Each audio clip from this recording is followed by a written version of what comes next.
Call the meeting to order at 7:02. We'd like to inform all board member attendees that this meeting is being live streamed and archived for access at any time by our community members on the internet within 24 to 48 hours of the meeting's conclusion. As was stated on the board agenda, this meeting is open to the public and in accordance with Phase 4 guidance issued by the Illinois Department of Public Health and Illinois State Board of Education. Individuals are required to wear a face covering at all times while in the building during the board meeting. The capacity in any room is limited to 50, and seats will be spaced to a minimum of 6 feet apart. If you choose to go outside, you may remove your mask, but please remain 6 feet apart from others. Attendees are expected to follow the guidelines or will be asked to leave the building. We appreciate everyone's understanding and willingness to abide by these expectations for our collective safety and health. So thank you all for coming tonight, and we will rise for the pledge. I pledge allegiance to the flag of the United States of America and to the republic for which it stands, one nation, under God, indivisible, with liberty and justice for all. Start in roll call. Mrs. Barber. Here. Mrs. Jung. Here. Mr. Carey. Here. Mr. Lawler. Here. Mrs. Pavlik. Here. Mr. Levis and Mrs. Witt are absent. All right, with 5 members present, we have a quorum. Would anyone like to move something from consent to new business? All right, seeing none, we'll move to the approval of the agenda. Is there a motion to approve the agenda? So moved. And a second? Second. And a roll call. Mrs. Jung. Aye. Mr. Carey. Aye. Mr. Lawler. Aye. Mrs. Pavlik. Aye. Mrs. Barber. Aye. Motion carries 5-0. All right, so are there any board superintendent salutes? None, correct? No, none this evening. Thank you. Okay, so we'll move on to public comment. The board values public input to inform our decision-making and to provide information and insight into what is happening throughout the district. Board meetings are held to conduct the business of the Board of Education and are required by law to take place in public. However, they are not public forums. We use this public comment section as an opportunity to listen to our stakeholders. For that reason, the board does not enter into debate or respond to questions spontaneously. Your microphone's not on. Oh, It's on, you just need to speak Speak into it. closely. all right. Is this better?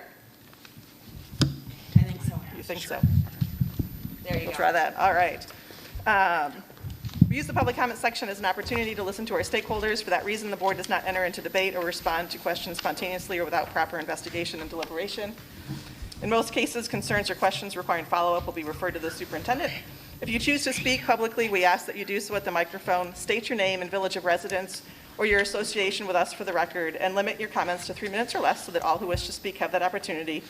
Public comment is a maximum of 30 minutes with 20-minute total length time for any one subject. You're encouraged to seek a private appointment to discuss matters concerning individual students or staff members.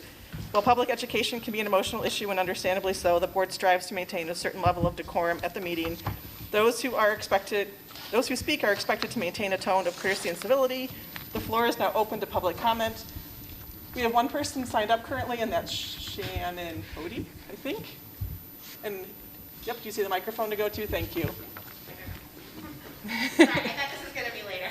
I guess I just came tonight to voice my concern that as parents we had to have our decision made by this morning as to what we were doing with our children throughout the school year or for the next semester or term.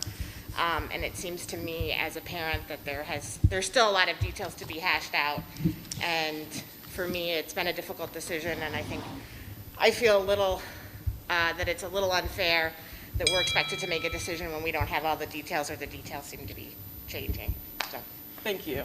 thanks. That's the only person we have signed up for public comment, but if someone else has public comment, they can come to the microphone.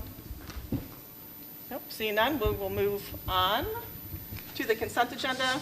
Tonight, the consent agenda consists of the following action items: approval of accounts payable and payroll July 2020, approval of treasurer's report June 2020, approval of minutes from June 29th, 2020 and July 13th, 2020 regular meetings, approval of resignation and employment of staff, approval of destruction of audio recordings from December 2018, approval of post-issuance bond compliance report, and the following informational items: the employee position report and the Freedom of Information Act FOIA request report. Is there a motion to approve the consent agenda? So moved. And a second? I'll second it. And a roll call. Mr. Carey. Aye. Mr. Lawler. Aye. Mrs. Pavlik. Aye. Mrs. Barber. Aye. Mrs. Jung. Motion carries 5-0. Before we go on to new business, I just wanted the board to kind of talk about how we're going to hold the meeting tonight, I guess.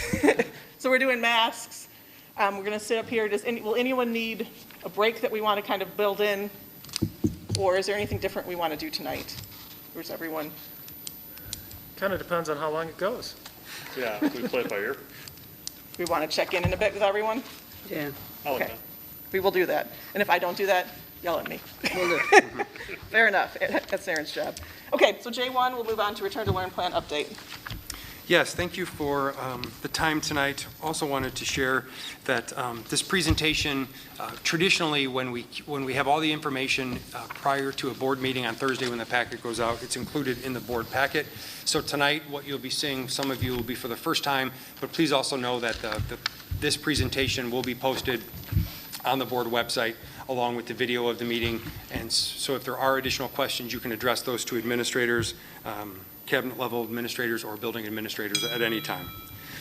So just as an overview for tonight, this is the update primarily with some questions that were asked at the last meeting and also some of the newer information based on the remote option that we were talked about and that you've heard mentioned already earlier tonight.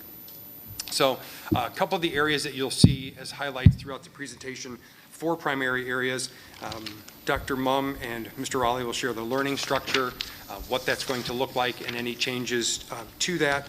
And then also Dr. Fuchs will follow that with cleaning supplies, sanitation, sanitizing, and what we're doing for PPE.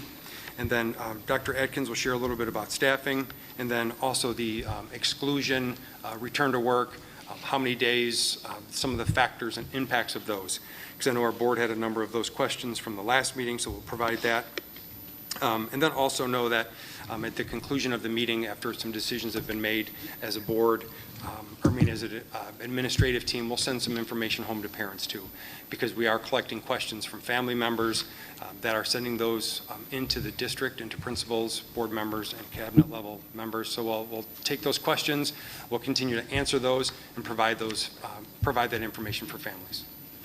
And then also board members, if you would please, based on the fact that we are socially distant and the microphone's over here, we'll do a section at a time. So the learning section, their learning structures are first.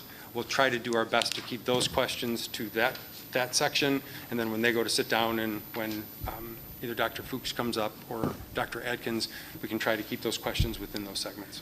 Okay, and I understand that sometimes they won't always follow that way, but to the greatest extent possible to save them some steps from running back and forth.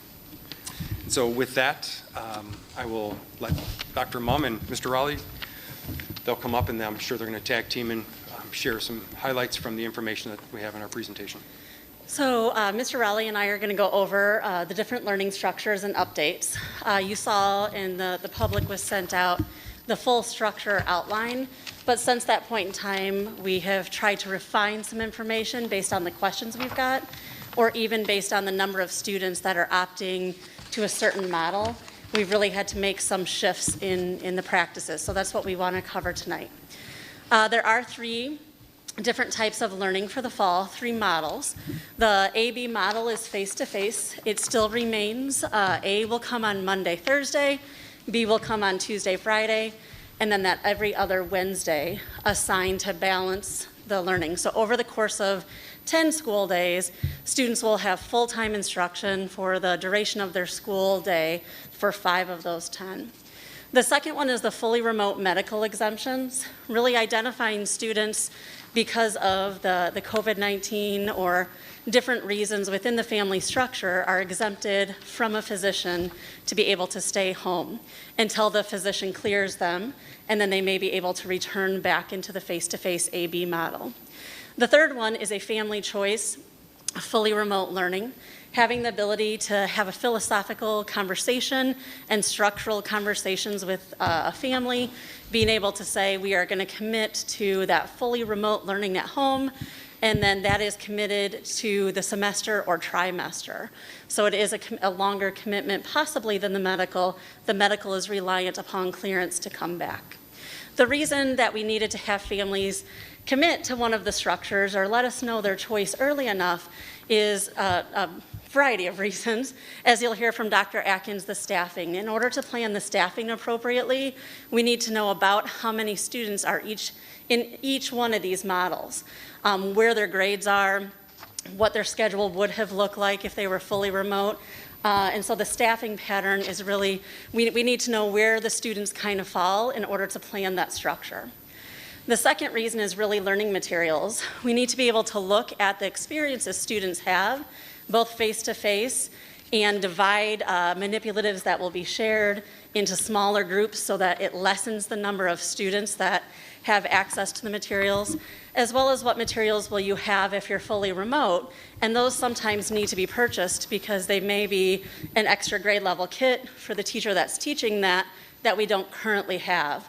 It's kind of like running a dual school system, and we have to be able to plan ahead, purchase those materials, and get prepared. So while we know as Ed Service Department, this was an insanely hard decision for parents, especially so early in the process. It is running up to deadlines for us for staffing, for learning materials, and then restructuring rosters. We know many families want to know who their teacher is, start to plan coming into school, meeting them, getting the emails from them, the welcome back notes, and we can't do rosters until the decisions of where students fall are really placed in the three structures. So that's why what seems like an early deadline, it feels like a late deadline at times too. So if you want to go ahead, thank you. Student learning, within those three models, we'll take some different looks to it. And so we tried to outline the 4 possibilities of different learning experiences. The first one is a student on site having the live Kaneland teacher with live instruction in front of them in the AB model. Then on that off online day, they will have all the practice and application time that they would have been doing typically within the school setting, all compressed into the online day that they have. The second model is that you have live instruction streamed from a remote location for the teacher. And you have a long-term sub or a 1-year temp teacher facilitating the learning, but it's my Kaneland teacher off-site that is providing the live streamed instruction into the classroom. The cameras, we've had the question many times, why can't we live stream the classroom out? And when you live stream out and you have the view of the classroom, as we talked about last time, you may miss discussion, you may miss conversation, or the liability of what other students in that classroom may be doing or saying that can be picked up on a video. This live streaming is the live stream video teacher from home or from the remote location that they are at, streaming into the classroom, and then having the students' conversation discussions and being facilitated by a hired teacher that can assist the communication back and forth. So you still have the Kaneland teacher providing that in a live stream manner. Why would we? Go ahead. I don't understand why you would do that. We have some staff that have a medical exemption they're still able to teach, but they can't teach on site. And so that live streaming gives our teachers that have that exemption the ability to still teach their content, stay in touch with their teachers, and stream into the classroom. So it's accommodating that medical need for some of our teaching staff. Okay. The third one is fully remote, where you will have content lessons taught by the Kaneland teacher and synchronous live sessions. That process, which Patrick will get into a little bit more, is live instruction followed by application. And we'll talk about the various grade spans and how that's done in just another slide. And then you might have fully remote with some platform video learning, some flipped experiences where you watch the content video, you'd go through some applications within the various online learning systems, and then you follow up with the Kaneland teacher on the application part, the assessment part, and the feedback portion. And so those are kind of the 4 models within our 3 groups of students: medical, fully remote, family choice, fully remote, and AB. You have 4 different learning styles within those. Okay. You said remote platform, is that all through Kaneland, or are you using an outside vendor? We use all Kaneland purchased products, so we have multiple outside vendors. Some examples would be Edmentum, iReady, Alex for the math system, Read 180, but it'd be facilitated and set up by Kaneland staff. So we're not outsourcing to a separate teaching organization any of the classes? No, no. Okay.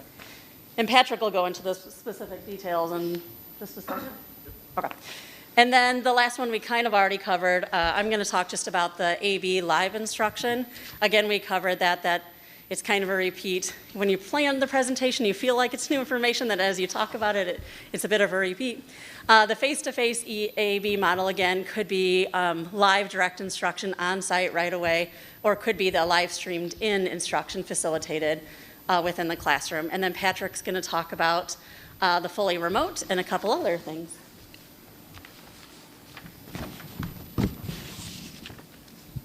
A little bit taller. Taking a look at this goes through some of the challenges that we faced.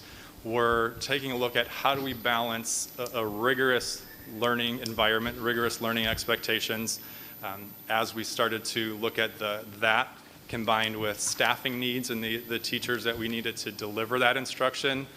That comes with a financial price tag. So it's balancing those three key aspects in a responsible way that led us to some of the previous changes.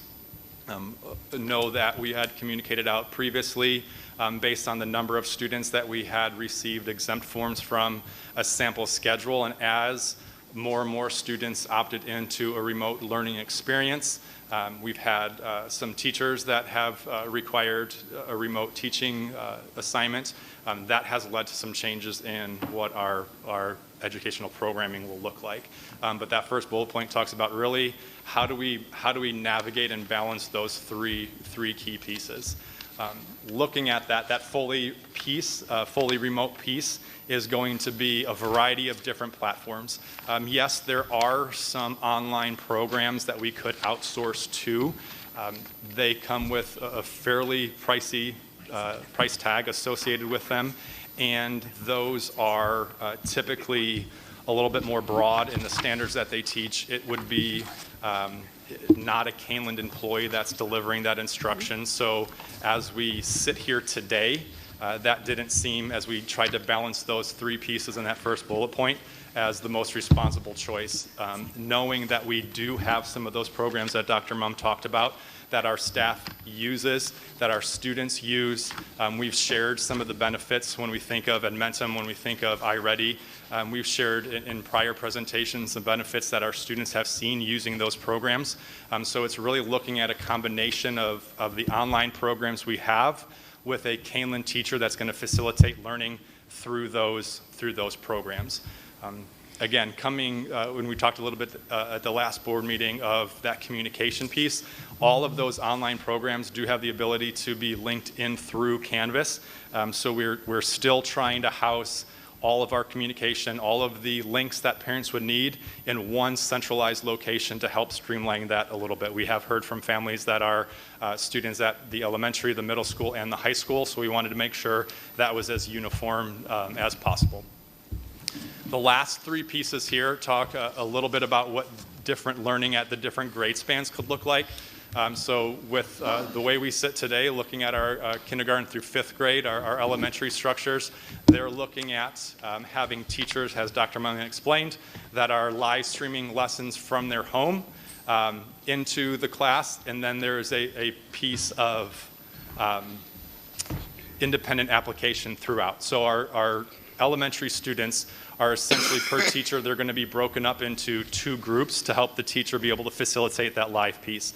So one group will be in a live synchronous learning environment, and then they'll log off to do some of the application piece. When they're logging off, group two is logging on to have that interaction, that live interaction with the teacher, and then it kind of alternates through that structure throughout the day. So there's a combination of synchronous live instruction from the teacher, and then there is that independent practice piece. The middle school, Kristen?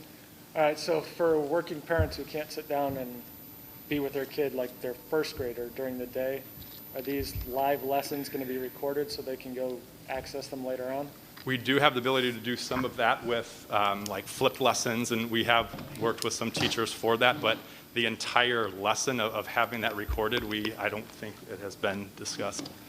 I think it needs to be, because if you got two working parents, who's going to be at home to help their kindergartner do this?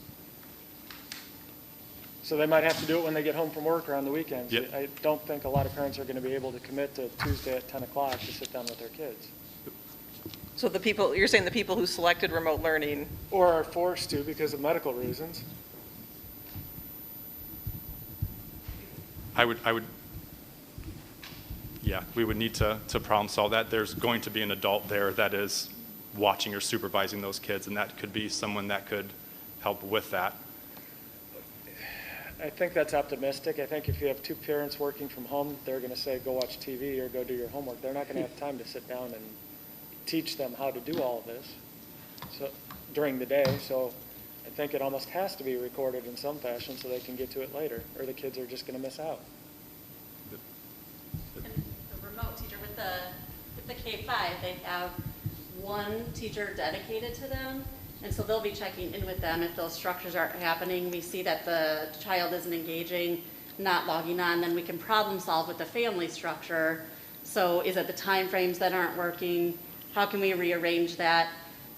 It'd be rare that an elementary kid would be completely home alone, but you're right, if people are working in the home but not available for that login, then how can we help that login process? And so we're making some tutorials for students as young as kindergartners of that login process, what it looks like. The first part of that learning will be very routine driven, log-on driven, kind of the teaching of the structure so that we can try to get independence as quick as possible at that level. Many of them had to do some login similarly, the upper grades at least, that second and up in the spring, so there's some routine built, but we will need to problem solve that with the family on an individual basis for sure. I think there's going to be a lot of individual bases. Right. Okay. The 6th through 12th grade structure is similar in the sense that they would have live instruction facilitated by a Kaneland teacher, or live feedback opportunities at staggered points throughout the day. So the way we've been looking at it is starting the day, having a synchronous check-in and a synchronous facilitated conversation with their teacher in the beginning of the day, the middle, and then a longer session at the end of the day. So there's 3 check-in points throughout, and then in between that time, there is self-paced modules. There are lessons that our Kaneland teacher can provide through some of the ones that we shared. Edmentum, iReady, there's a variety of different lessons that we can push out through Canvas so students can access that through a learning module, and then they will have specific times throughout the day that they can check in with their teacher. Getting into the high school and some of the intricacies of the course offerings and course selections, we did look to staff that with staff members that are in that particular content area. So we're looking to have that facilitator, that teacher in a math area, in a social studies area, in a science area, in an English language arts area.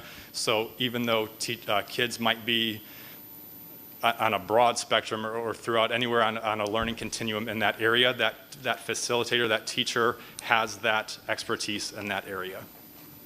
Knowing that this is a bit of a change from what we had presented, fielded a lot of questions, and we're hopeful that as this information is provided tonight and these are posted onto the board, I know that families are going to need to reevaluate their situations. So we're looking to extend that opt-out choice through Friday the 31st. This Friday. Or are? Excuse me? You said looking to. That wasn't. We are. It is extended until Okay. Friday the 31st. Yep. Thank you.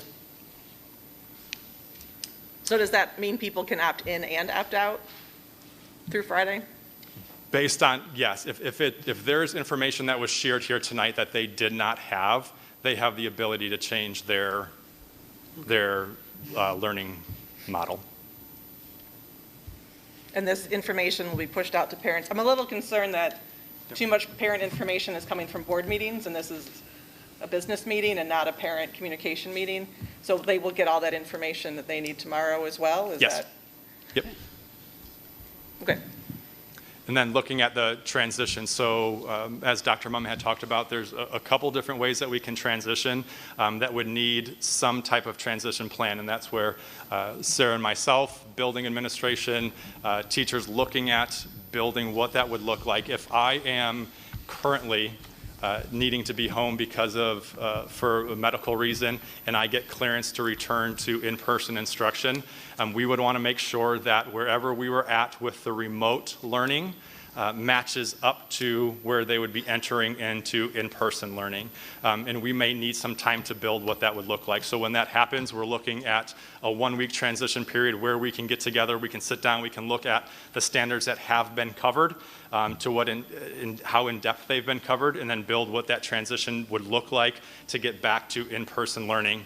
And then as we talked in order to keep our class sizes safe, to keep them at a lower class size, the staffing that's associated with that, when a family is selecting for choice that is not based on medical needs, we're asking at this time that is kept to the trimester for elementaries and for the semester for 6th through 12th grade. Again, at those times, if we are still in this phase 4, if we're still in the need for a remote structure and an in-person structure, and that transition needs to happen, again, it would be sitting down, looking at what learning has been covered, what standards have been covered, and then building that transition plan back to in-person learning. So that would only be the kids with the medical exemption? The medical exemptions we can build in at any time. So if they are cleared to come back to school, we would need to build that plan whenever that clearance from a doctor comes. Right, but I guess, let me rephrase my question. Yep. So you're saying that they have to commit to a trimester or semester? For the family choice plan, yes. Right, so what you just described about the bridge building back for a week time period, that's only going to apply to medical exemptions, correct? If we go into a second semester, Oh, okay. and they've had that time for the first semester and say, okay, this is not exactly what we expected, my child needs to change that, and it was family choice, then at that semester time, we would build that transition plan back for that second semester, if we continue into the second semester.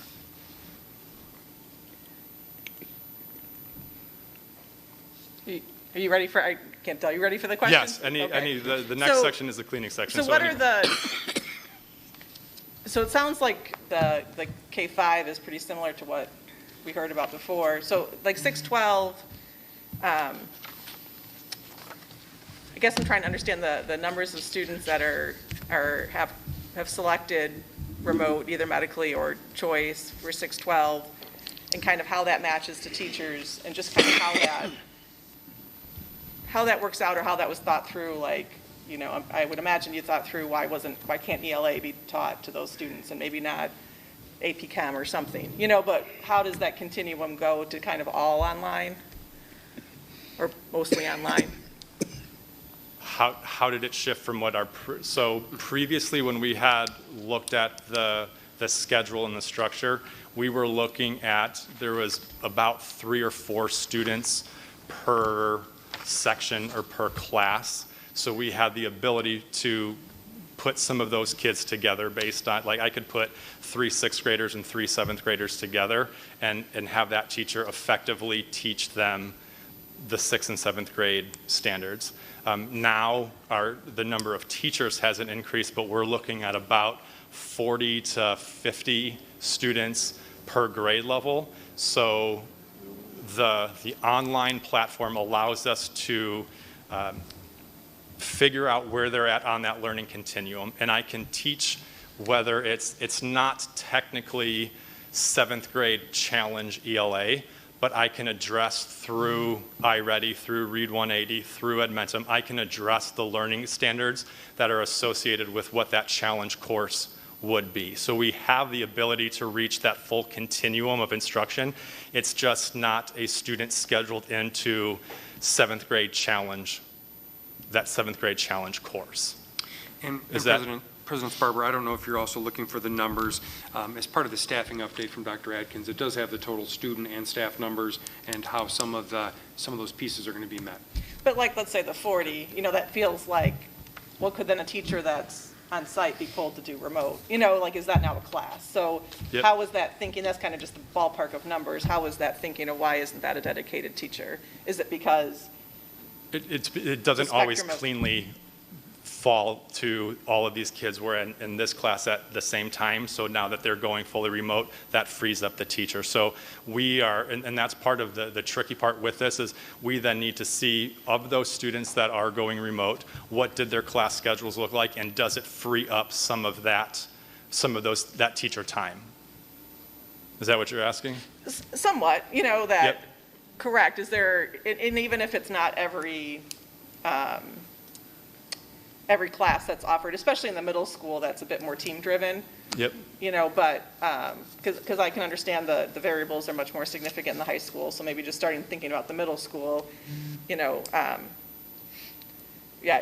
there enough kids to have a teacher pulled for sixth grade English? Because, I don't know. That's kind of what I'm. Yep, and those are discussions we're having. Those forms have been coming in even throughout the day, but now it is looking at that, and we do have some time set up with Dr. Atkins and the building principals to look at, here are the names, and here are the kids, and here are the courses that they have been slated to take, and if we remove them, what freedom does that open up for us?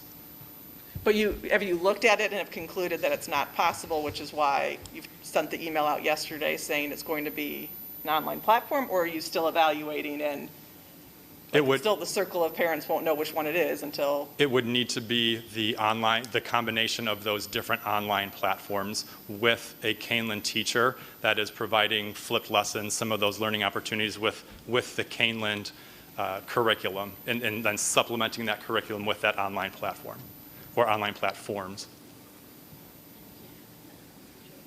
How many kids are we talking about right now? We're at about close to 600. 593 total for remote. Are you Okay, yeah, referring that's to what I remote? was asking, but if Yes. it's extended till Friday, that's going to move one way or another, I would assume. Yeah, but currently it's 593 based on today's 12 o'clock time.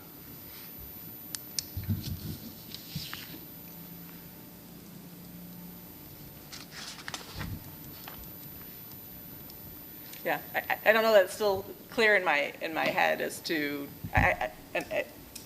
how the, like which pieces could work and which pieces couldn't. You know what I mean? I don't know if any other. Yeah, I feel like the parents don't have quite enough information yet to make an educated decision. So I'm hoping that whatever you push out tonight or tomorrow is going to clearly define what a third grader is going to do if they choose to stay home for whatever reason. Because with the emails that I've gotten from the district as a parent and as the board member, I really don't understand. I don't know what my third grader would be doing in a fully remote learning app. I don't know. And I've listened to you tonight, and I still don't know. Right. I'm hopeful that we can clarify some of that. I think there's a little too, for feedback for us, we printed like a daily schedule for the student. And so is there something more than a daily schedule? Well, the emails were almost contradictory because you put out a possible schedule, and then Sunday said that's not necessarily what it's going to look like, so I don't know. The schedule still fits. The time frame where it says application time for elementary, that is the independent time and application for students. And the application time and feedback time that's listed in that schedule for high school is when they're meeting with the teacher, and that was the shift. Okay. We can republish the schedule with more detail if that would help. Your email from a week ago versus your email from yesterday made everything very confused. It made it sound like there were going to be online platforms that we're buying from somewhere, and that's going to be the fully remote kids' learning experience. So the information that you're trying to convey is not getting through to me, and I'm sure I'm not the only one. We will clarify with an updated schedule, because of the number of students that have opted in over the last week, we needed to change that without having prices skyrocket for all of those. We're again balancing those pieces, so I can provide that more detailed schedule of at this time frame for this 45 minutes is going to be the synchronous check-in with the teacher. Then for this hour it's going to be math instruction, and that math instruction is going to be not only using our Kaneland reported standards and curriculum, And where there's a need, we can supplement in with these specific iReady lessons or Edmentum lessons. So I will be sure to push that out. Thank But you. that's the schedule that we have going up to 5:30, 6 o'clock today, been continuing to problem solve. I don't Yep. doubt that you're working diligently on it. I'm just saying that the way that the information For is sure. coming out is confusing. Yep. Good feedback. And I Yep. think if we use that synchronous word, that helps clarify considerably. Yep. Yeah. Thank you. You're welcome. It sounds like, and maybe I'm misunderstanding, that it's kind of a catch-22. Thank you. You don't know what to do until you know how many parents are signing up for it, and you can't tell parents to sign up for it because you don't know, like, you can't do one or the other until you get settled numbers, but then parents don't know what to sign up for because they're like, so are we asking people to choose philosophically as opposed to choose practically? Are we saying, like, what do you philosophically want to do, and then we'll fill in the blanks later? Or are we saying, here's what we're going to work with? I think we need to look at that from a practical standpoint of here's what we're able to offer, here's what you make your family's decision is based on what we practically can offer. Sure, so I think that might be where it's getting muddy then, because the practicality pieces are kind of still vague, right? So like in the middle school, what class size do you expect on AB days? Anywhere between, for the in-person days, anywhere between probably 12 to 15.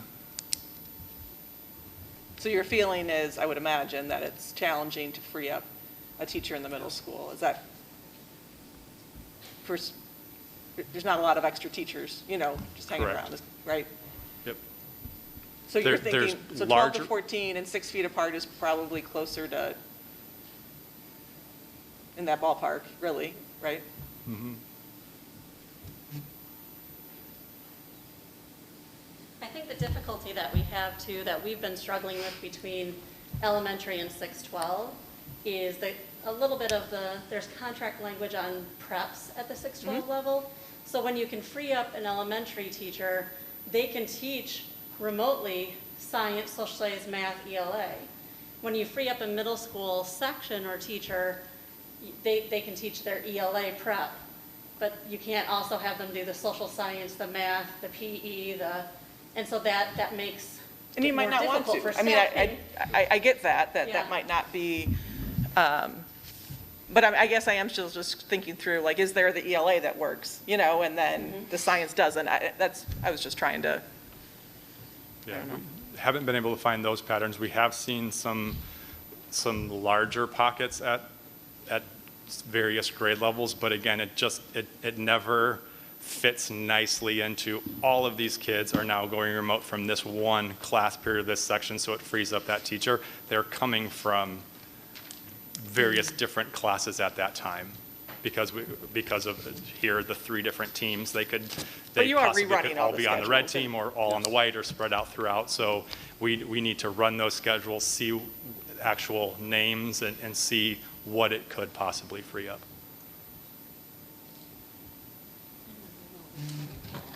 all right, should we continue on and come back to this if we'd like? I got one more. Oh, So one in more. the email that came out yesterday, it says you're not only teaching core classes. So does that mean no Spanish, no choir, no PE? PE, we do have a teacher that is going to be overseeing K-12 PE as a state requirement, but the Spanish and the electives or the exploratory classes, we can't offer during, They'll be offered in person, but they'll not be offered in remote. person, correct? So if you have a kid that has to stay home for a medical reason, so they won't, isn't the 2 years of Spanish or of a language or an art required for graduation? Or is it 1 year? It's 1 year, and it's foreign language, a CTE, it's a combo there. You need 1 credit hour in between those areas. And our hopes are that if we cannot take that this year, that if I'm freshman, sophomore, junior, I can take that in the future. If I am a senior, we do have some other resources available where they could get those graduation requirements this year. All right, so all of those teachers will be teaching the AB schedule though, so we just Okay. Just seems like they should, like a student should be able to listen to the Spanish teacher while they're home. I still don't understand Dr. Mum's answer to that one. I don't agree with. It's too confusing. People have Zoom meetings all the time. So, all right, I'm done. Sorry. Transition to Dr. Fuchs for the cleaning updates. I'm just going to stay here. Okay, I'll click for you. Yeah, will you do that? Yep. Thank you. So I wanted to update the board on the enhanced cleaning program. We have partnered with ABM. ABM is our current custodial company. During the pandemic, they are in the process of hiring 9.5 custodians. Each elementary school will get 1, the middle school will get 2, the high school will get 3, and then Meredith will get a half. Most of those custodians will be working in the evenings. They will have specialized training in disinfecting. They will be using electrostatic sprayers to clean every classroom every night with that sprayer, and they will be using hospital-grade products to disinfect. The regular custodians, they still have to clean the building because you can't disinfect until an area has been cleaned. So some new protocols. Are you on the new protocol slide? Thank you. Frequently touched surfaces, your doorknobs, your light switches, your washrooms, things like that. They will be cleaned throughout the day. Your common areas will continue to be cleaned throughout the day. Again, classrooms cleaned and disinfected nightly. And one of the commonly asked questions has been, what about in between classes? And so we will be asking our teachers and or staff to clean in between classes. If you want, you can go to the PPE. We have secured a lot of PPE for use throughout the district. Our school buses, classrooms, and offices have been equipped. If you go to the slide with the 4 of them, here are some of the things that we can, or the staff and students can expect. Face masks are going to be worn just like we're wearing tonight. If something happens to a student's face mask, or a staff for that matter, that they need a extra one, we have them on hand. We will have them in school buses, classrooms, offices, so that if at any time they need a disposable one because something happens to whatever they wore it to school, they would have access to that face mask. We did order face shields for elementary through 3rd or 4th. Dr. Layden has a sample of what the face shield will look like. Students will be allowed to take their face mask off when they're in small reading or speech or a foreign language. We have enough for students who are signed up at the middle school and high school for the Spanish in-person classes. We have gloves that will be provided both on the school buses and the classrooms and in the offices in case if anybody needs to help with something where they would be required or to wear gloves. We have hand sanitizer. Stations are being installed in every classroom. The first set of hand sanitizer will be the pump, but once that's done and the next order comes in, then it will be touchless. So we're working on getting that. The stations are almost done being installed, but the touchless won't be in until after all the pumps have been used. That was the product that we got on hand first. We do have plexiglass installed in many of our offices. Not all of it's done yet, but we're working on it. Additionally, we've ordered this system here. It's 3-sided, and it can be moved as teachers move to work with students so that they can see the kids and then they're better protected. Additionally, we've mentioned is that they could use a face mask and a face shield on top of it if they want to move around the classroom to help students. So if they're sitting doing a small guided reading lesson, they can use this. But if, and then that way they could take off the mask so that they can see each other safely. But if they want to move around their classroom, we have face shields for all of our staff to wear over their masks. Or, for example, in a Spanish class, you could take your mask off and use the face shield. Once they're done instructing whatever lesson it is, they do need to remove the shield and store it properly, because face shields have been determined not to be the same as face masks. And so face shields are only to be used when a mask isn't appropriate for the instruction that the teachers are doing. Dr. Fuchs, Yep, I just want to clarify something because I just want to make sure I heard it right. sure. You said you bought enough masks for the kids through 3rd grade? Face shields. Face shields, I'm sorry, yes, face shields for the kids through 3rd grade. That doesn't mean that they don't have to wear a mask, correct? That's correct. They must wear a mask. Those shields are only for when they're in their reading groups and other types of instruction that would require the mouth to be visible. So 99% of the time, the kids will be required to be wearing their mask while they're in the building. That is correct. And on the bus. Yes. Okay, so Because the face shields will stay at school. The masks obviously can go home and come back and forth. okay, because the way you phrased it, I just wanted to make sure there wasn't any misunderstanding. If your kid's going to school, he's wearing a mask unless they need to see my lips for some reason. Yep. Yes. And with Okay. the face shields, I do believe that there's enough for 4th and 5th, but we're waiting to make sure that we have enough through 3rd for sure. Okay, So, but we're close. all right, thank you. So, yep.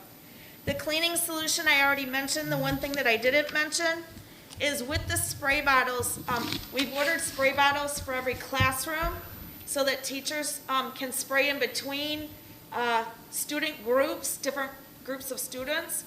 They will spray it. It will be a mist, and it needs to sit on the surface for 1 minute, and then it's active, and it's a disinfectant, hospital grade. If they want to wipe it, they will also have a cloth, but they shouldn't need to depending on how thick they put it on. Again, we're in the process of developing videos to help push out so staff will know how to use the equipment properly. At night, the 10-minute spray will be used in the classrooms with the electro sprayers. So they'll activate in 10 minutes, so certainly by morning, the room will have been disinfected. The bus drivers will be disinfecting buses with a smaller version of the sprayers. I don't think they're electro, but I'm not positive. But they will be doing that in between routes with the 3-minute solution, 3 or 5-minute solution. So there should be ample time for the solution to disinfect before the next group of students get on the bus. Are there any questions on cleaning or PPE? Okay. Self-certification, we're almost ready to push that out. We saw the beta version last week. We're finalizing hopefully tomorrow with the last pieces of it. It will be, it's like an app. It is an app, but you can't download it in the Apple Store or anything. You're going to have to get the link off the website, and we'll push the link out to families. Once they log in once, it will just, the logins will stay in there. And then they'll have to certify each morning for each child, each student, that they have taken their temperature and it's within the range. And then also the 3 questions that have been standardized regarding if they have any symptoms for COVID. If everything is fine, they'll submit their answers, and then it'll push back a green. That green, if a student has a phone, can be shown to a staff member that they're good. If they don't have a cell phone, When they get to school, their device, they can open that up at school, connect to the Wi-Fi and show them that way. And then last resort, if the parent doesn't do it, we've got thermometers like you experienced tonight that we will have available in systems to ensure that all students and staff are self-certifying on a daily basis. If they did have a symptom, it would be red, and it would say, please refrain from coming to school. To tell them that you've got the symptoms, please don't come to school that day. So then the students would have a red, and we would send them home if they came, but they should know not to come because we'll explain that. We are planning to have a practice with parents, and that will help them and us so that the first day the system doesn't get overloaded with logins at the same time. So we're hopeful to do that prior to the start of school. And then we are planning on random checks at specific doors, just randomly, but for every child that comes through that door at that time. Say we pick a time, go do random checks from 8 to 8:15 here. So anybody that passes by at that point, that location would then be checked. It's not picking, oh, I think I'll do Gale today. We're not picking particular kids. We're doing random checks of either doors or areas. All right, so if there's a kid at the bus stop, he gets on the bus, regardless, it's not, the protocols don't actually get enforced until they get to the building? That is correct at this point. Primarily because we can't leave kids at the bus stop. And so, yes, students will be able to get on the bus. They will be filling the buses from the back seats forward, and they will have assigned seats, and we will know who's on what bus, but we can't leave them there without parents. So, and that is a typical practice right now across King County. When I meet with my colleagues and we talk about that, that is the bottom line, is everybody gets to come to school on the bus. We hope that the parents have self-certified. We want the parents to self-certify prior to getting on the bus. But can I guarantee that a student won't? I can't, but I know I can't leave them out there at the bus stop if the parents are at work. That's what I figured, I just wanted to Yep. hear it. Absolutely. So the last thing I wanted to share is I've been partnering with a local center. Dr. Layden made a connection, and we're hopeful that within a day or two to be able to announce that we may be able to provide some daycare at Kaneland Middle School, which is on Meredith Road. We think we're going to have 2 classrooms of 15 each day, so serving about 60 students. Right now, I can't tell you for sure in the logistics, but we're working hard to move in that direction. Once it's approved and all set, then we'll push that information out to parents, and hopefully that will help with some of the daycare issues. They are planning to staff it with people who will help the children throughout the day with their schoolwork, because they'll be remote learning on the days that they're not in class, and they'll need some time with the Chromebooks and some structured time and activities. Would that be Kaneland provided or someone using our facility? Somebody is going to use our facilities and pay us rent, but we are partnering with them. We sought them out. For sure. I mean, I think it's, Yep. if we can, We're really fortunate to have that building with some classrooms that we can do that with. yeah, I just wanted to clarify it, because if it was us or someone else. So Yeah. some of those details will be dependent on them as well, but we're trying to make that easier for someone to make it work. Yes. Okay. Yes. I believe that's all for my section. So Chris? So do we have any questions? Oh, I know sorry. Well, we've been jumping in, but anyone else have questions? So the childcare is meant to be like for your off day, is that? Yes, that's correct, because the Sugar Grove Park District, they will still be providing before school and after school care at all 4 of our elementary buildings.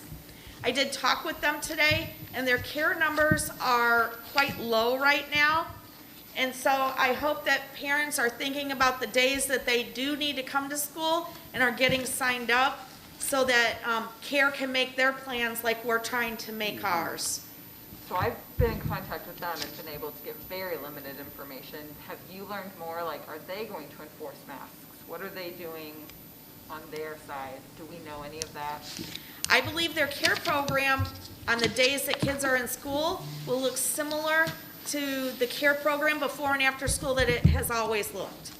But masks, she was saying. Oh, I'm sorry? Mask. Are they- Mask. Yes, they are following all of our protocols, and also the self-certification, they will be working with families to do the same.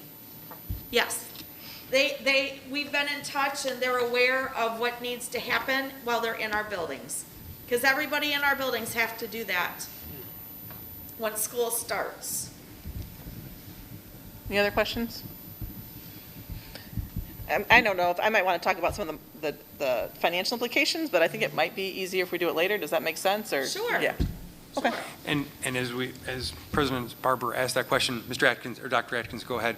I do want to share that as part of some of the staffing slides, you will see staff mentioned and teachers that will be needed and supervisors that will be needed. This section is more of the overview, because if you recall J2, we have the official approval of the staffing following. So feel free to ask all of the questions that you want now, or we can just lump them into J2 in a second. Dr. Atkins. Thank you. Good evening. So I'd like to give you a quick overview of where we're at with our staffing. And as we begin that conversation, please know that there are a variety of variables that play into this conversation. Student need being first and foremost. After that, also then staff need and staff certifications, grade levels, all those kinds of things. So I think you heard a little bit of that when Mr. Rowley and Dr. Mumm were presenting, but those all add a layer of intricacy to what we have to do for the coming year. Currently, as of today, we have 593 students that have asked for remote learning, whether it be for a medical certification or for the optional choice. In the other side of that coin is the staff side. We have 22 staff as of today that will need to remote work due to medical reasons and medical certification. That said, as you heard from my colleagues, we continue to work on aligning all the various student needs with the staff availabilities, certifications, et cetera. We kind of have this menu that we talked about here of what staff might be doing this coming year. EC12 students might be in the classrooms. We might have some multi-age. We might have multiple grades, multiple subjects, live streaming, either from the staff perspective of either my pre-existing 2020, 2021 assignment or of potentially a new assignment. We have the facilitation of online learning platforms, daily check-ins with students on their at-home days, or other as yet unforeseen assignments. And I want to highlight that last bullet because this is probably the most dynamic scenario that I've ever seen. I think we can all agree to that. And as such, things are changing on a daily basis. So as much as I can give you accurate numbers today, those might be slightly different numbers tomorrow, the day after, et cetera, which would then have potential ripple effects to our staffing pattern. It's also important to know that some of our current existing on-site staff might need to be reassigned in order to cover student requests and needs. And then what we're going to be talking about in just a moment is additional staffing might be needed to accommodate all of these various things. So, for example, if a staff member has to stay home and has the medical certification to work from home, we might have a remote learning or remote work assignment for them to do, but then there are still students potentially at the site that don't have a teacher and we need to replace that teacher. So that's kind of what you're going to hear about tonight. We have 3 different dollar amounts that we use when we do our staffing planning. I think some of these you have seen before, some of these you might not have. When we talk about a teacher, we're talking about a $60,000 on average expense to the board. Long-term substitutes might be one that you've not seen before because that's typically handled day to day and doesn't come before the board. But when we have a long-term substitute, that's a set rate per day times the number of days in the school year. Comes out to be like $25,800. So just like the teachers, we round up to 26. That's that number. And then the substitute paraprofessional as well. Based on our initial conversations, based on those students that have shared with us that they choose to stay home, either for choice or medical certification, we are planning on needing 6 temporary teachers. So different than a typical year, we have the opportunity, and we have in this district in prior years for leave of absences and such, hired teachers on a temporary basis. So that's a 1-year contract. They start the year knowing that in March we would reduce them in force. If we have a position for them the following year and they're interested and available, of course that could always be discussed at that time, but teachers coming into this would know that it's 1 year only. That's the only commitment we can make at this time. We need 9 long-term substitutes, 5 long-term paraprofessional substitutes, for an estimated total of about $664,000. And that's just based on what we have in front of us today at this moment. And again, I can't stress the dynamic nature of this enough to you so that you understand why, flashing forward, you'll hear a number that's a little bit bigger than that because we do need to have some contingency built into that. Okay? Chris, can I ask you about the long-term subs? So they have a maximum number of days they're allowed to work, correct? Correct. So will that create disruption? It can. Okay. What we're going to hopefully do is orchestrate that well enough that it's as least disruptive as possible, but they are capped to a certain number of days. Once we reach those days, either we're going to alternate them or plan ahead, have some transition time built in, so that way the kids have some continuity there. But it's, again, what we'll need to be doing, because these long-term substitutes won't necessarily be delivering instruction. What they'll be doing is potentially supervising.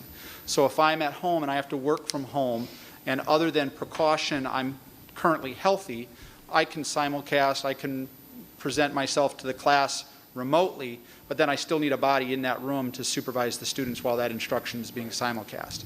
So some of these long-term substitutes would be those supervisory substitutes. Okay. So that might be less disruptive then, because they're not instruction. Okay. Correct. Yeah, thank Correct. you. And you might have said this, but can you explain why those teachers aren't teaching the remote kids? It has to do with how many, again, like we talk about with enrollment during the minimum staffing plan. It could be easily looked at, hey, we went down 20 kids at the elementary, why aren't we down just 1 teacher? It's never that clean. And so we have students with a variety of different needs at a variety of different buildings and grades. And then we also combining that with a variety of teachers who may be absent, or working, not absent, but working from home remotely, with overlapping or not overlapping certifications and such. So for example, if hypothetically speaking, the entirety of our physical education department had to work from home, that might be difficult when we only have a certain number of students who need physical education done remotely. So those teachers might have to then do something else for which they're certified. So that then also holds true in the reverse for those who are still at the site. They may have to cover other things. And of course, it's a little bit, if I dare say this, a little bit cleaner at the elementary and gets more complex and complicated as you go up through high school. So what does remote work look like for someone, like say you have an abundance of PE teachers, right? And they're not teaching classes, or there's not a need for them to teach classes, but they still are on our payroll and they're still tenured, and right, what are we doing with them? We have meaningful work for all of our employees at this point in time, whether it be checking in with those students and being that remote learning facilitator and supervising some of the software packages that were discussed earlier, whether that be teaching something else that may not be their primary certification. For example, I personally am certified to do language arts, math, social studies, and science at the middle school. I can also teach kindergarten. That may not be my preference. Please don't place me in kindergarten. However, I am certified to do it, and I know our teachers, they're going to do it as best as humanly possible. Sure, okay. Thank you. Yep, of course. So maybe I'm just getting confused on terminology, because you said they were going to be checking in with students that remotely. Are you talking about the AB schedule, the kids that are on their off day, or are you talking? It could be that as well, correct. Okay, I'm still not quite clear what 22 teachers are going to be doing, and we're hiring 20 more. Some of them are teaching remotely. Some of them are teaching alternate assignments remotely. Some of them are facilitating a caseload. Some of them are monitoring a variety of special education needs. It's very complex, No, I and there's a don't lot doubt to it, but correct. It's also But- $500,000 that you were asking Exactly. for, so For I'd sure. like a little bit more detail, and it's complex. Sure. Probably the biggest incurrence of those dollars are the $60,000 a year, one-year temporary teachers, because if I am absent from the site, but able to work, I'm at home because maybe my spouse has a immunosuppressive disease and I just need to protect my spouse. I'm home, but I'm capable of working, but because of the makeup of the students, maybe I'm not teaching, I was a middle school math guy, so maybe I'm not teaching the math, maybe I'm teaching social studies instead, but my math classroom is still vacant and needs a body in it because of the kids I'm teaching. Not all of them came from my math classroom or my 6th grade red team. So there needs to be a person there to cover that. So it's not only the coverage of the students at home by the teacher or potentially by the teacher at home of my students in the classroom with a supervisor, but also the space that I left too. So as much as possible, instead of just doing a one-for-one and hiring a bunch of teachers, we did try to look for ways to make sure that our at-home working staff can cover their initial regular assignment with a supervisor in the classroom, which, as you can see, is a much more financially responsible choice. But at the same time, there are some places where we just couldn't avoid that, and thus the 6 additional teachers.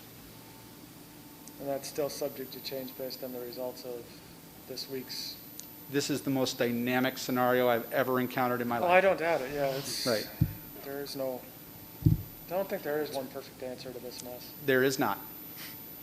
Chris, of the 22, are they all teachers or do we have other staff members? There are 17 teachers, 5 paraprofessionals. That's why we had the 5 paraprofessionals on there as well. And please also know, as we move forward, a lot of the information, as Dr. Adkins talked about being dynamic, a lot of the information we've just compiled as of this afternoon when we've got the final selections for remote learning, and also that we have to take the time to find out, as Dr. Adkins shared in one of the other bullet points, that there's some staffing that may change. There may be some positions that may change and some based on their certifications. So there's also more details that will follow that we can also share with the board later, but also know that due to the nature of some of those decisions, those are going to be ongoing over the next couple of weeks, and then we'll be sharing that with teachers too. So we don't have that entirely finalized yet.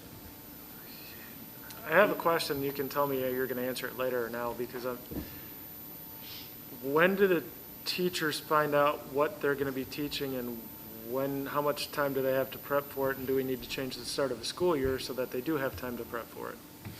Dr. Atkins, what's the exact timeline we're going to communicate? I don't know that we have an exact timeline. As soon as humanly possible is our timeline. And of course, we have, and I don't mean to be flippant or dismissive about it, but please know that we are absolutely not waiting at all. We want to get this wrapped up and get those assignments out to our teachers as soon as possible. Okay. As far as delaying the start of school year, that exceeds my pay grade. Back up. Yep. What's the drop dead date the teachers will know when they're going to be teaching what? I'd like to say Monday, August 3rd in the evening. On the 3rd, we have a series of meetings with all of our grade level principals, grade span principals, to finalize these plans. So let's just use that. August 3rd. All right, August 3rd. They're starting school on the 16th? On the Is that right? 12th. 12th? Well, the 13th. 12th is 13th is the Parent Thursday Institute that Day. we'll be starting with students. So teachers get 10 days. Assuming that they're getting moved, which a lot of them probably will, you got 10 days to prep? Correct. So back to moving the school, start of school back a few days. With 10 days to prep for something like teachers that are teaching remote and online and at home, and do we need to consider using those e-learning days that are already into the schedule at the beginning of the schedule to give teachers more time to prep? Yeah, that's conversation that we're having. We're having that ongoing dialogue now to try to ensure that staff does have time, and those that are going to need additional time, we're planning to where we're going to be able to try to provide that. So it's ongoing conversations that we're having. Okay, yeah, I know this is Yep. one big mess. I understand that there's no playbook to work from. I'm just Right. trying to understand.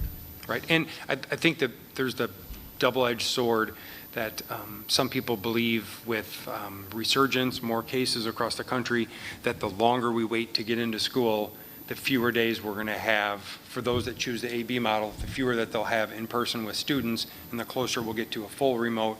Whether that happens or not, we don't know all the dynamics of when or how that might have a shutdown, but part of the goal is trying to work with our staff to make sure that they are prepared and that we can try to start as soon as we can. So it's trying to, again, balance a number of different factors. Yeah, it's, like I said, I understand there is no perfect solution to this mess. It's just For sure. best we can do. Dr. Atkins, Yes, on a sir. normal year, right? How many long-term subs do we normally use? Long-term subs in a normal year, I think 2 or 3, and those would be for like maternity leaves or leave of absences due to surgeries and that kind of thing. Okay. I was trying to figure that out because you already have flux in the schedule, right? Because like you said, maternity leaves and all kinds of other things, but it doesn't seem like it's that, this is much more substantial. Okay. Yes. Correct. Okay. So, no, I guess one more. If you hire a long-term sub or a long-term sub, I guess is the question.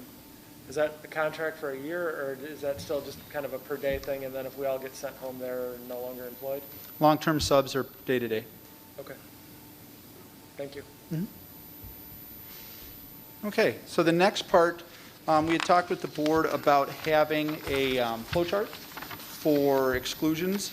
And so we have finally gotten this, and just again to help illustrate the dynamic nature of this, Friday when I was working on this with our legal counsel, we had 3 prongs that the state was recommending be used when you're looking at excluding a student, and that was the symptom-based, the test-based, and the time-based strategies. And then over the weekend, the state removed, and the CDC removed, the test-based strategy and replaced it with a physician-based strategy. So I'm going to talk about those 3 strategies real quick and then illustrate how we would use this flow chart, if you will. So the symptom-based strategy says that if a student is found to be exposed, or staff member that for that matter, or have symptoms or show symptoms or test positive without symptomology, whatever, isolation for at least 10 days after the symptoms begin, and at least 24 hours with no fever, 100.4 degrees or higher, without the use of fever-reducing medications, and improvement or resolution of other symptoms. So that's the symptom-based strategy. The time-based strategy would be isolation for at least 10 days since the date of the first positive COVID-19 assessment. And then on the second page, the physician-based strategy is that a student may or staff may return after at least 24 hours with no fever, without the use of the fever-reducing medications, improvement and resolution of the symptoms, and/or release from a healthcare provider of non-COVID-19 reasons for symptoms. They added the physician-based strategy because there was a concern about, for example, myself, I get allergies in September. I'll be sneezing, I'll have runny eyes, itchy eyes, runny nose, that kind of thing, but I will not have COVID per se. So if I come and I present those symptoms, I may need to go home and then have my physician sign off that those are not COVID-related, but instead annual seasonal allergies, and then I can return earlier than the symptom-based or time-based strategy, if that makes sense. So there very well may be those students or staff who have other issues that are not COVID. The one that I could think of as well off the top of my head is like strep. I get strep that goes around in schools, kids get it, whatever. They have a fever, they have a sore throat, but it may not be COVID. So they go, they get that positive strep culture. They have the physician say, no, we're confident it's not COVID, it's strep. They do their antibiotics for 24 hours, and then our kids are bouncing again and ready to go back to school. So, they wanted to add that physician-based strategy in there. And then you can see they have a variety of, 5 different potential scenarios about having close contact, or whether that's with someone who's tested positive or suspected of being tested, of having COVID-19, and what you would do and how you would do it. So if someone presents themselves at our school, they have any of these symptoms, we will have a quarantine room as required by the state, separate from the nurse's office. Student would be quarantined, staff member would be quarantined until they can leave or be picked up, and then we would follow this process with those people to allow them to return. Dr. Atkins? Yes, sir. What is our recourse if someone is not compliant with these rules? It's a great question. What do you mean not compliant? They bring the child back the next day? To keep sending their kid. We keep sending them home. So if someone comes to school and Dr. Fuchs does a random check and has a fever, they can't come back for 14 days unless they have a doctor's note? That would be correct, I would believe, based on our flow chart. So they have symptomology, one or more symptoms, and is suspected, that'd be option 5, 14 days, beginning with the onset of the symptoms, and they can come back with either the symptom-based or physician-based strategy. So I understand with the buses, right, like if we don't, just the self-check, we can't have them stay out there. But let's say we know that Julianne Fuchs is positive and then she's at the bus stop the next morning. What are we doing? You're gonna have to bring that student to school if their parent's not standing right there. With all those other kids on the bus, we have to put them on the bus. Yes.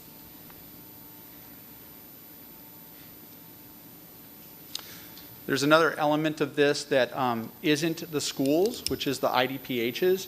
So if any of us were to go and get tested, obviously they have our name and all that kind of thing. That gets provided to the Illinois Department of Public Health. They also do the contact tracing, the connection with families, the discussion about the quarantine, what that means. So families are not only going to hear that from us, they're going to hear it and have it reinforced or enforced, if you will, by the IDPH as well. So please know that there's an element of this that is absolutely the Department of Health's and not the schools, and we'd be working in conjunction with each other on that. Are they still giving COVID tests for free? I don't know the answer to that. Well, I'm just thinking if you've got a family that's a little down on their luck and you tell them they have to come up with a doctor's note before their kid can go back to school and they don't have insurance, that's a pretty big hurdle you just created. Well, not you, but There's also the time-based strategy too. And again, that's not to be said. So what happens to the kid that's home for 14 days? Does he get plugged in where?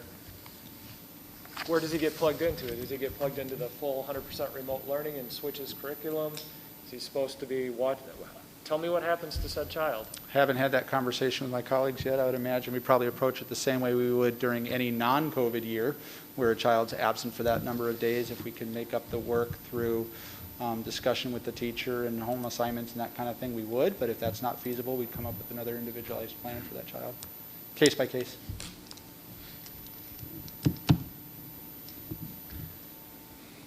Okay. I know I'm giving you a hard time. I'm not trying to, but I keep hearing case by case, and you've got so many case by cases, that's all you're going to be doing. Mm-hmm. Yes? Mm-hmm. Yeah, the monitoring process or the monitoring protocols for this will be enormous. Keeping track of days, keeping track of students, the communication process, it's a daunting task. It will be a daunting task.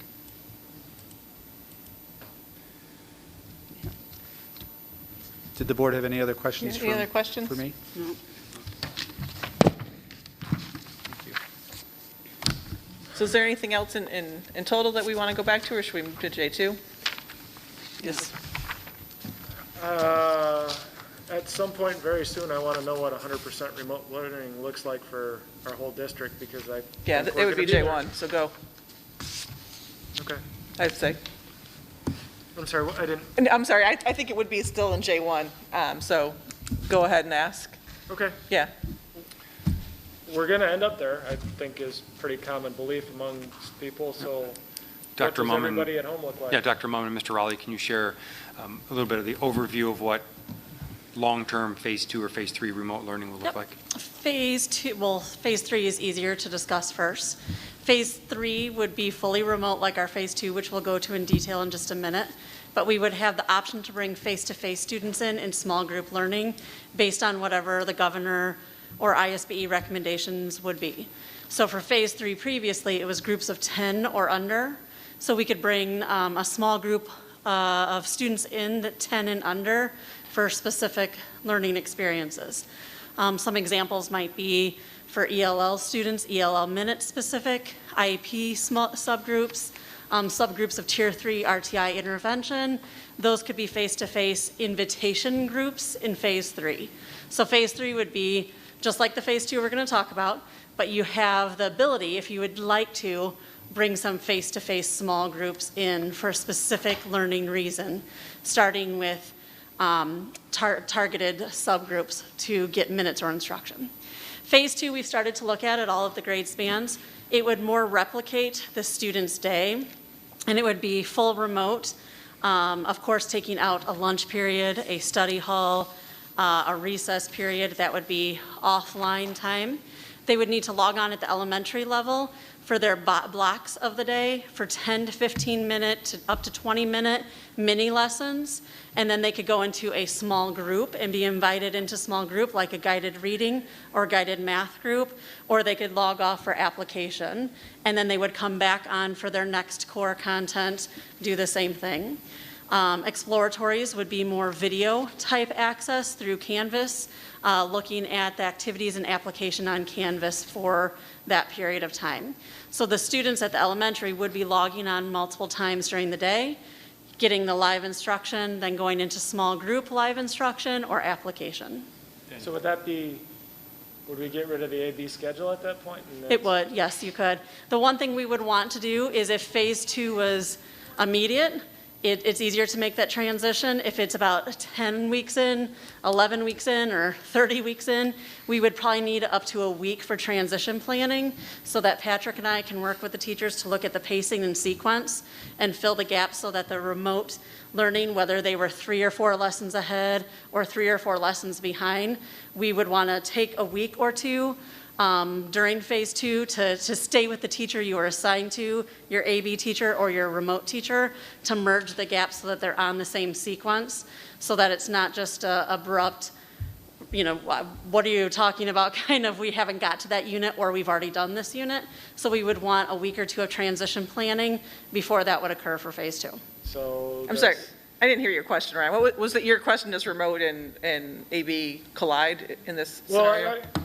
I wondered if we were going to stick with an AB schedule when we're 100% remote, or if it's going to be back to basically one teacher in a classroom, and they're remotely logging in, or one teacher's, you had told us earlier that teachers can't effectively teach remotely with a group of 20 kids, so that's why we're not doing the teacher in the classroom and them just remote learning and live instruction. So I'm trying to understand. That's different. Yeah, I don't think I answered that. I think your question was, and maybe I misunderstood your question, so I apologize. No. I thought your question was, why can't we video the teacher who is with a class live and have the other students at home watch? Right, but Okay. what you just told me was that we're going to have if we go back to phase 2, we're going to have the teacher on camera with kids watching at home. Yes, which is different because you have all the students logging on into their individual, hearing everything, hearing each other, seeing each other. That's different than having half the class face-to-face. We tried it this morning. We had a meeting of 4 teachers in a room with me live and 3 teachers at home, and every single teacher at home could not hear anything but my conversation. And that meeting time doubled very quickly, and afterwards I surveyed the teachers and they said, we have no clue what any of our peers said, because they can't hear the dialogue that's happening with the live students, teachers in my case. And so that structure, just in that small setting, didn't work for adults who are really attentive and listening. And so remote teaching in phase 2 would be everyone at home, everyone seeing each other remotely, and everyone hearing the exchange facilitated by the teacher. Okay. That's a different structure than half live, half at home. Okay, fair enough. Yeah. And the 6-12 structure would run almost exactly how Dr. Mum said, except rather than the chunks of contact time, it would follow their typical schedule. It looks a little bit cleaner as far as course offerings, because we know that every teacher will be home. Then it basically replicates their in-person schedule just remotely from home. So they would have a combination of first period, I'm logging on, I'm getting some synchronous instruction from my teachers. I could have small group activities, I could have application work, I could have some practice work, and then goes through the flow of their day, again, minus lunch periods, things like that. So it looks very similar across the district, just those time periods change, and it would align typically to what their pre-COVID class schedules would look like. And we would have to align with the governor's recommendation of whether to bring teachers on site to do the virtual remote or have them at home for virtual. Okay. Thank you. And actually, I had a question, I forgot, you reminded me. The ISBE's additional guidance, your extra 100 pages that you got over the weekend or whatever, how does the hybrid model sync up with the 2.5 hours of synchronous learning that's in that? Sure. I think looking at that as that guideline, when we look at the total scope of that, it averages out to about 2.5 hours of synchronous instruction. So it's not exact, but when you look at that full on-site and online day, it averages out to about 2.5 hours with the 5 hours plus instruction and then the application time. And then in the full, the remote plans, we have that built in with some of those check-in times throughout the day. We block those into about a 45-minute, an hour long. So there, if I'm fully remote, I'm getting that 2.5 hours of synchronous instruction from a teacher each day. And elementary is the same, right, at the 2.5, except half-day kindergarten, which isn't bound to that 2.5 because that's the full day recommendation. And so the fully remote kindergarten is closer to about an hour, hour and a half total. Anything else on J1? I think that's good. No? All right, thank you. Thank you. So we'll move on to J2, approval of staffing to support the return to learn plan. Yep, Dr. Atkins, excuse me, please, if you would come on back up and we can talk through some of the details you've already highlighted a little bit, but we can talk in more detail as there are questions. Sure. So, We don't have a handout, right? I just want to. I'm sorry? Okay, I just want to make sure I wasn't missing a handout. Continue. In the memo that you have in front of you, basically we share an overview of what we talked about in J1 with the Return to Learn plan, that there will be some needs contingent upon student needs, staff certifications, grade levels, IEP minutes, all those kinds of things, and that the resulting plan that we have so far, based on the data we have so far, is in excess of $650,000. What we are asking for from the board would be an additional $60,000 on top of that, which would essentially be 1 temporary teacher or 2 long-term substitute teachers, if you wanted to think about it that way, because one of the dynamic concerns that I think every district is facing is the medical certification is not time-bound. So in other words, I can't tell you that just because you missed a deadline on a calendar that you can't suddenly have, a heart attack or something and need to stay home. So just looking back at historical data years, we typically have, unfortunately, a staff member somewhere who has some sort of concern that they need to then take time off for. So we wanted to give ourselves the contingency there to accommodate that, were that to occur. So the number that we were asking for additional staffing was $724,000, and that we would not exceed that at this time without additional conversation from the board. And please know that plans, as we continue to plan, we continue to look for opportunities to reduce and minimize that number if at all possible. So we were asking the board for an additional $724,000 to be able to accommodate all the needs that we have across the district for both remote learning and the AB hybrid. And I was just going to share one of the other things. I know the question may come up from board members. The accounting of that. What does that look like? Where? At what levels? Again, that's in a state of flux. But almost like when we bring the March staffing plan that lays out by grade span the exact positions. Once those are solidified and hired, we can bring that back to the board so that the board would eventually see it, or will eventually see it at some point. So go ahead.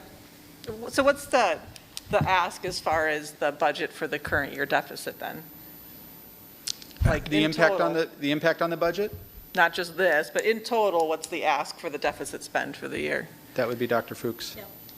Right now, I'm a little over 2 million, but again, depending on how the staffing falls into place, as we get closer and closer and as we solidify the finalization of these plans, I'll be able to give you a closer number, but rough estimate, just a little over 2 million. All right. In your budget, if I remember right, the tentative was a negative 700K? That is correct. Okay. So So that's So it's like 1.4. 450 for cleaning, 700 for staff, Staffing. and then some PPE essentially, and Yes, that's exactly what I have. And then the teacher training too, PPE and teacher training. All right. I'm fine with this. I just want to make sure that we're all understanding. So we're going to take some of the money that the fund balance that's been talked about ad nauseum for years and spend some of that money to cover the negative budget. Yes. Julianne, do you want to, or Dr. Fuchs, a brief reminder of the year that we just closed out, what happened with the fund balance there, and how that in relation to what we're looking at for now? Sure. We did just close out this 2019-2020 school year. We ended that year with revenues exceeding expenditures by just about $1.9 million. And so depending on the final expenditures for COVID, it may be a wash with that. And you're right, Mr. Carey. That money, when you have at the end of a year, revenues over expenditures goes in the fund balance. Similarly, if we are deficit spending or planning to deficit spend, what that means is that it reduces it from the fund balance. So we will budget for these extra expenditures in the final budget. The revenues won't be enough, so expenditures will exceed revenues. When it's all said and done at the end of this fiscal year, which is June 30th, 2021, we'll look at and we'll go, where did we land or where did we end? And we can, at today's moment, expect it to be about 2 million expenditures over revenues. However, at any moment, something could change and it could be more or less. All right. For example, last spring, when the governor shut us down, we didn't do any other sports or field trips, so a lot of money was saved in that kind of area. We didn't need any more subs, so again, money was saved there. That's how we ended up with such a large fund balance or excess revenues, because that's not what we had planned at the beginning of the year. Had we had a normal ending, we would have landed about where I projected, which was about $500,000. But with COVID, we had quite a few savings. was the savings just that, or was it the state catching up as well? The state did catch up, but they're not totally caught up. They gave us 4 payments. This time last year, we had only had 3. Okay. But the 4 payments they gave us was 1 from the prior year and 3 from this current year. So the state does still owe us 1 payment. If we get that before August 31st, the auditors will accrue that, so that 1.9 million would be another 900,000 on top of that, but then we'd be caught up to them. Each year we budget 4 payments because that's what they're supposed to give us. This year we got 4, but 1 was from a prior year, 3 from this Right. year. So yes, they're a little more caught up than they were this year last time, Okay. which I was completely surprised because we got 1 of those payments in May and 1 in June, neither of which we expected. We were hoping to get 1 sometime over the summer. Very interesting. All right. So there's 53,000 or 50-some thousand a month in there for the extra cleaning. If we get shut down again, that goes away. That's correct. Does it go away right away, or 30 days, or how? Approximately 30 days. They said that they would work on us, and if you'll remember, not every time, when we were shut down before, we kind of had like a week's hint, it's coming, it's coming. And so what we said when we talked about this, I said, as soon as we know that it might come, we'll tell you. And so it may not be exactly 30 days, but we do have the contract that says a 30-day notice. What's important to know is we're hiring additional people. And so when we shut down, we need to be fair to those people because they're going to lose their position. So I guess my point just being, if it's an on and off year, you're spending the 450,000, I think. And that's what Yes. I'm Yeah. going through, just Yeah. big picture details. So, Yeah, all right, so we're up let's just for easy numbers say 2 million from last year. you want to deficit spend 2 million in the coming year, so it's a wash. So our fund balance, if I remember right, we're at 80-some days, so we're not going to be in violation of our fund balance policy, even though we deficit spend. We have to, Yes. don't we have to post a public notice, or isn't there some requirement if you're deficit spending? No, in the budget, there's a place where if your deficit spending more than, I feel like it's 1/4% of the fund balance, there's a specific line, you have to create a deficit reduction plan. Okay, that's what all right. that's- Yeah, and that's in the final budget. I can run those numbers, I haven't done it yet because I don't think we're there, but I can look at that. Okay, and one last one. If I remember right, you're talking about $2 million, and that works out to what, about 2-3% of our total budget? We're not talking about, $2 million sounds like a whole lot of money. Sure. But when you look at it and compared to our total budget, I think we're only talking about 2 to 3% of the budget, right? Yes, 3? Okay. So I guess as we talked about staffing, I at least just wanted those big picture numbers out there, and, sorry, Chris. Yep. So you just stay on the microphone. So then any more on J2 as far as the 724,000, I think, right? Yes, that's correct. So when do you post these positions? Like, because do you know from what we've said, if there's no accounting of it, do you know what the positions are yet? We do have an outline of what those positions are, and we'd post them as soon as humanly possible. And some of those we'll know, some we do know right away based on the remote learning, some that we'll have to maybe post, or probably post as anticipated, and then as we finalize the numbers later in the week, we take off the anticipated, then it becomes an official posting. Correct. But you know it's, you need a middle school certification Yes. in whatever. Yes. Right.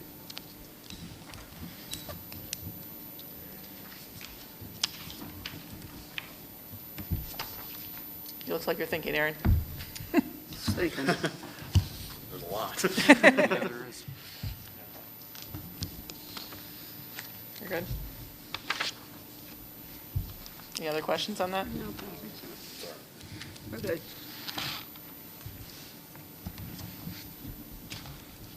Yeah. Okay. I'll entertain a motion that the Board of Education approve an additional budget allocation not to exceed $724,000 to address the return to learn plan staffing needs. So moved. Is there a second? Second. And a roll call. Mr. Lawler, Aye. Mrs. Pavlik, Aye. Mrs. Barber, Aye. Mr. Carey, Aye. Mrs. Junk. Motion carries 5-0. We'll move on to J3. Yeah, for this year, we, as you know, the board already approved a calendar for the school year, and we've had 2 dates that we want to highlight and request or make a recommendation to change our calendar officially. The first is the first day of school that was planned with students. Well, first of all, let me share that these 2 days are offsetting each other, or these plans are offsetting each other, and there'll be the same number of student contact days as we have currently scheduled for the school year. The first one is August 12th. That was supposed to be our first day of school with students, or it's scheduled to be with students. But as we transition to remote learning and AB planning for the school year, one of the ideas that we had was a parent institute day that we're recommending. And on this day, more information will go out to parents from their principals with some videos. It'll show or invite parents to come into school for an open house type tour. They have to be in smaller numbers and they need to be scheduled, but that way staff or parents can come into the building because we can't have the traditional back to school open houses, back to school nights. So in lieu of that, parents can make appointments, come into the building, see what the schools look like, see what the classrooms look like, see what social distancing in a classroom looks like, see what the cafeteria looks like, see what signage is, hallways, lack of locker usage. So that way parents can kind of visualize and see that day. So that was a day for all parents to take advantage of. And in lieu of that student day, what we're recommending is February 26th is typically the county-wide institute day. And that day, all of our staff attends some countywide meeting, whether it's on-site or at one of our other county buildings. But we've communicated with the Regional Office of Education who organizes that, and they are canceling their countywide institute for February due to COVID-19 and numbers, and knowing districts may need some flexibility within their schedule. So the first day we would change is offset February 26th with August 12th. August 12th is now a Parent Institute Day. And then the second one is November 11th. If you'll recall, the state has mandated November 3rd as Election Day holiday. So checked with the state, checked with the ROE. We do not have the opportunity for a waiver on that day. So it is truly a state holiday, a day of non-attendance for our staff and students. So in lieu of that, that day now becomes a holiday on November 3rd, then we would simply just add a day to the end of the school year, which is Wednesday, May 19th. So both of those days, August 12th is offset by February 26th, and our new holiday for Election Day on November 3rd will be offset by adding one day, which is now May 19th at the end of our school year. What's the expectation for staff on August 12th? August 12th, there will be a combination of time, a short period of time to be available in case a parent would like to meet them as they come by, but the majority of that time will be working to get ready for the beginning of the school year. And the very next day when they have their A students or the remote learning. So they'll have some individual prep time? Yes, they'll have individual time. And also on the 10th and 11th, we're working with our principals now to provide a balance of individual plan time and also team time that's going to be needed. During that parent orientation or Institute Day, will you also be showing parents like the remote learning things, like how to access the logins and all that kind of thing, or do like a remote kind of tour? That's not finalized yet, and with Okay. remote learning planning being newer, that is a piece we're still looking into. We spent our time putting together that day for an A/B model with hallway tours and classrooms. That remote piece we're still investigating how we're going to communicate more of that to our parents. Okay. Yeah, I would just think that we're now asking parents to be much more tech savvy than many of them are, so they might need some kind of support like that. Yep. You know. Will we question. have restrictions as to how many people? Yeah, are you talking about August 12th? Yeah. Yes, there will be a sign up so that way we maintain the 50 limit. It'll be challenging, so the hallways, want to keep the hallways limited and student-free as much as possible and parent-free, so there will be a sign up that will come with that. Okay. That November 3rd day, this might be your question, what's our plan for continuing to clean and disinfect during that day as the public is coming in? The 12th, you mean? Or, right? November Not 3rd? Election Day. You mean the, On the 3rd, we're not an election site. Okay. Oh, we're not Not watching 12th. No, Okay, never on mind. November Sorry. 3rd. just a holiday? Hmm? Just Just a new yeah. holiday. Yeah. Okay, Come to school on Monday, you're off on Tuesday. gotcha. Gotcha. Any other questions about J3? And again, upon approval, we'll have this posted on the website because I know there'll be a number of questions. Oh, yeah. All right, so I'll entertain, is there a question? Yeah, go ahead. Todd, you said you're still evaluating if we would need to move schools back. Right. So if that happens, do we need to vote again quickly? What does that look like? Yeah, we'd bring that information back to the board as we were having some of that conversation. We would bring that back immediately, and if the board is in favor of that, we'd make that recommendation, and either we would just make that recommendation to the board and make that announcement in lieu of, or then followed by updating the calendar like this, because we're running out of days to have meetings prior to the beginning of the school year. So we're assessing that quickly and would communicate to the board. All right, so I'll entertain a motion that the Board of Education approve the amended school calendar for the 2020-21 as presented. So moved. Is there a second? Second. And a roll call. Mrs. Pavlik? Aye. Mrs. Barber? Aye. Mr. Carey? Aye. Mrs. Junk? Aye. Mr. Lawler? Aye. Motion carries 5-0. We'll move on to Superintendent Board reports. Yep, I have 2 items to share. For those of you that are, have students or either a coach or in activities or sponsor or have students in athletics and activities, the latest we've heard from the Illinois High School Association regarding athletics and activities, we do hope to have an update. Well, they shared that their next board meeting is on Wednesday. So we hope by Wednesday to have an update. And then with that, we would make sure we communicate with our families and coaches expectations for the fall season. As you do know, or maybe you have heard, that the Middle School Athletic Association has canceled their fall events. So we'll see on Wednesday if the High School State Association for Athletics and Activities follows suit. So we'll have that update hopefully Wednesday later in the day to our parents and to our staff. And then the other topic, the Kaneland Foundation, as you know, the Kaneland Foundation is over the last 2 years have been involved in an engagement activity, trying to see what we can do to to grow and be more profitable so we can provide more grants for staff and students.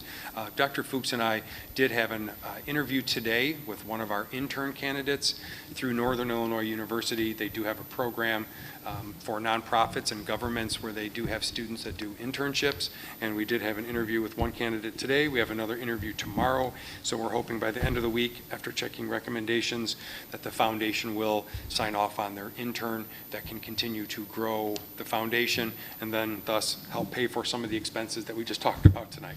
Is that going to come back as a board action item to hire and then reimbursed by the foundation? Dr. Fuchs, did we finalize that it would be our board?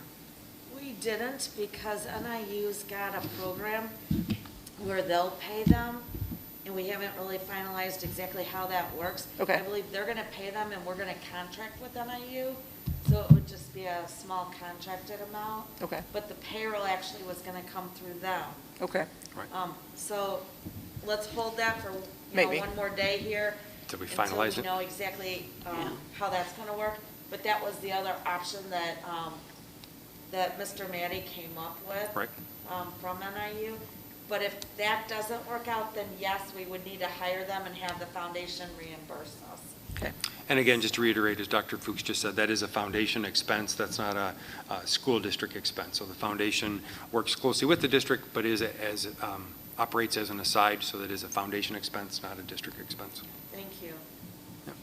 Anything else? Nope, those are the 2 Dr. updates. Fuchs, yeah. Yep, I do. I have 2 things for the board tonight. Tomorrow, we are expecting that our 5 one-year-old replacement buses get delivered, so that's always a fun day. And I'll send you pictures on Friday of the 5 new one-year-old replacement buses. We're hopeful that the 5 that we're sending back with them make it back. So after they get off our parking lot, good luck. And so, good for them. Also, we have received a notification from ComEd that they have set aside the money, $10,042 for each chiller for Shields and Stewart to help offset the cost. That was in the proposal that you had approved a while ago, but I wanted to let you know that it's a done deal. It was an estimate at that time. The chillers are almost done. We're waiting for the actual physical chiller to arrive, and it should be any time. And so those are all good things that are happening. The parking lots look terrific. The water tower is cleaned for the first time since it's been put up. It was really looking badly, and now it looks much better. And so the buildings are clean, the floors are waxed. We're doing everything we can to prepare for the return of our students. So, thank you. Thank you. So maybe even a little bit on your train of thought, Meg, I wanted to just see if anyone wanted to spend a little bit more time on topics for future agendas tonight to just make sure we're clear with what the board's expecting in the next day, week, whatever. But if there's anything we need to discuss, I feel like this is a critical time, so not just the thoughts for the agenda, but maybe even the marching plan for the next week or 2. I guess I should have asked this earlier, but I'm curious what's going on with the Career Center.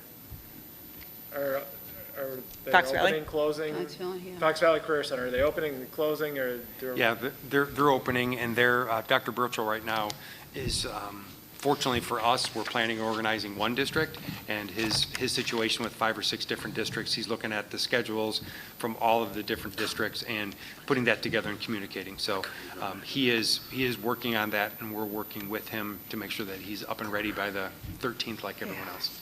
So they're planning on being fully open? Yes, and- well, they'll be open on a rotating schedule, but they will, they do plan to be on-site and be open on an AB model also. Okay. Are all the other schools starting about the same time that we are? Currently, right now, St. Charles District 303 is starting the same week we are, and I know that Geneva 304 had already scheduled to start a week later, so they didn't move theirs back. But Okay. I do believe that 2 or 3 other districts, Burlington and Batavia and 1 other county district, have moved their start dates back to accommodate their planning and organization for the start of their school year. So back in, later in the month? Yeah, later, sorry, back Later like than later, August. not earlier, yes. Okay. Any other thoughts for Gudrun? When will parents know if the school start date is changing? When's the drop dead date for announcing when you will or will not be changing?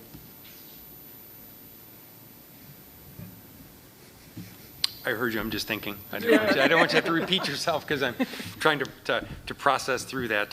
What I would share is sooner rather than later, but we don't have a definitive date yet. We're still working with the county, working with the Illinois Department of Public Health to make sure that we are ready, and also with our support staff and our KEA Association, communicating with them to see what needs that we still have to be ready. So hopefully by the end of this week, beginning of next week, if anything would change.